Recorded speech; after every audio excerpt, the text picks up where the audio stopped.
आपसे ज्यादा न छठा बार सांसद हूँ। आप हमको सिखाइएगा और आप कृपा पर जीते हैं। मैं अकेला लड़ता हूँ।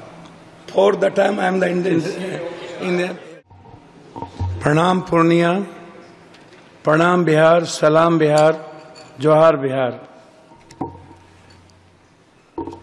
हम राजेश रंजन और पप्पू यादव लोकसभा सदस्य निर्वाचित भेलाक उपरांत संविधानक शपथ लैत छी जे हम विधि द्वारा स्थापित भारतक संविधानक प्रति सत्य निष्ठा ओ श्रद्धा राखब, जे हम भारतक संप्रभुता ओ अखंडता अक्षुण्ण राखब और जाहि पद पर हम बैसय वाला छी तकर कर्तव्यक विश्वासपूर्वक निर्भर करब।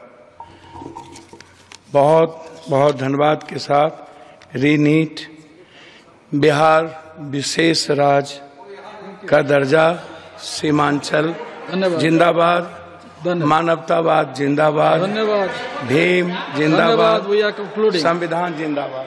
बहुत बहुत शुभकामनाएं। जानता हूँ आपसे ज्यादा न छठा बार सांसद हूँ। आप हमको सिखाइएगा और आप कृपा पर जीते हैं। मैं अकेला लड़ता हूँ। For the time I am the Indian. For the time independent MP for the time. Not tell me what happened, so I tell me ये भगवान का नाम नहीं, ये मत बताइए। नहीं ये मत बताइए। श्री